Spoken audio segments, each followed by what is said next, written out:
Hi friends, Tamil industry के superstar Surya की नई फिल्म का ट्रेलर आते ही फ्रेंड्स के दिलों पर छा गया है। सुपरस्टार सूर्या की फिल्म का नाम कंगुआ रखा गया है, जिसका तमिल भाषा में मतलब होता है आग, यानी ऐसा मनुष्य जिसके पास आग की ताकत हो। फिल्म में सूर्या का किरदार एक ऐसे राजा पर आधारित है जिसकी वीरता देखकर 3 बड़े साम्राज्यों का गला सूख गया था। अब सवाल उठता है कि आखिर ये आदमी था कौन जिसकी वीरता को फिल्म इतने बड़े पैमाने पर ग्लोरीफाई कर रही है। इसका जवाब तमिल साहित्य में छिपा हुआ है, जिसे बहुत ही कम लोग जानते हैं। तो वीडियो बहुत ही इंटरेस्टिंग और नॉलेजेबल होने वाली है, तो इसे एंड तक ज़रूर देखना। और वीडियो अगर पसंद आए तो वीडियो को लाइक ज़रूर से कर देना।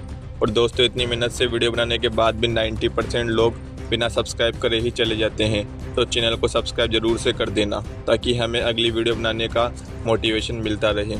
चलिए शुरू करते हैं। भारत का इतिहास कई गौरवशाली साम्राज्यों से भरा हुआ है। इनमें दक्षिण भारत के 3 साम्राज्य सबसे मजबूत और फेमस थे: चोल साम्राज्य, चेर साम्राज्य और पांड्या साम्राज्य। आज के तमिलनाडु, केरल, पुदुचेरी, लक्षद्वीप, आंध्र प्रदेश और कर्नाटक के दक्षिणी हिस्सों को मिलाकर प्राचीन तमिल लोगों का क्षेत्र बनता था, जिसे तमिलकम कहा जाता था। तमिलकम के ज़्यादातर इलाकों पर चोल, चेर और पांड्या साम्राज्यों में से एक का राज होता था, मगर इन्हीं के बीच परम्बुनाडु और उसके आसपास के इलाके पर एक छोटे राजवंश वेलिर का राज था।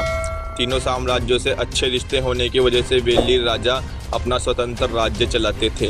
लेकिन जब चोल, चेर और पांड्या साम्राज्यों में अपना साम्राज्य बढ़ाने की रेस छिड़ी, तो इन आज़ाद वेलिर राजाओं पर भी हमले होने लगे। परम्बुनाडु के राजा ने संधि समझौता करके किसी के अधीन होने की बजाय लड़ने का रास्ता चुना।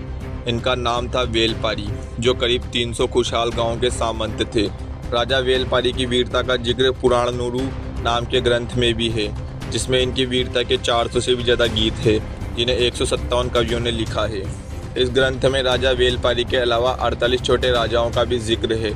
प्राचीन तमिल साहित्य के सबसे बेहतरीन कवि कहे जाने वाले कपिलाल राजा वेलपारी के मित्र थे।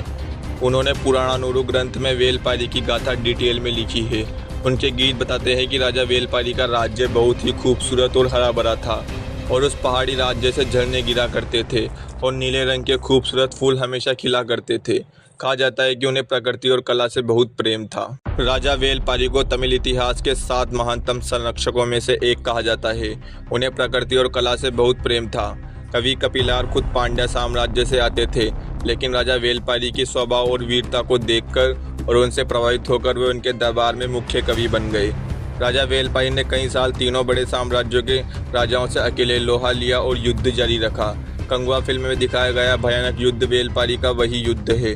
तमिल इतिहास और साहित्य में राजा वेलपारी का जो डिस्क्रिप्शन दिया गया है, उसके हिसाब से ही फिल्म के कैरेक्टर बनाए गए हैं। सुपरस्टार सूर्या का लुक भी बिल्कुल वैसा ही है। वेलपारी की कहानी जितनी अद्भुत और वीरता से भरी हुई है, उसे सूर्या स्क्रीन पर कितना उतार पाते हैं, यह तो आने वाला समय ही बताएगा। अगर आपको हमारी मेहनत और हमारे द्वारा दी गई जानकारी अच्छी लगे तो वीडियो को लाइक ज़रूर से कर देना, और ऐसी अमेजिंग मिस्टीरियस नॉलेज के लिए चैनल को सब्सक्राइब भी ज़रूर से कर देना। मिलते हैं अगली वीडियो में।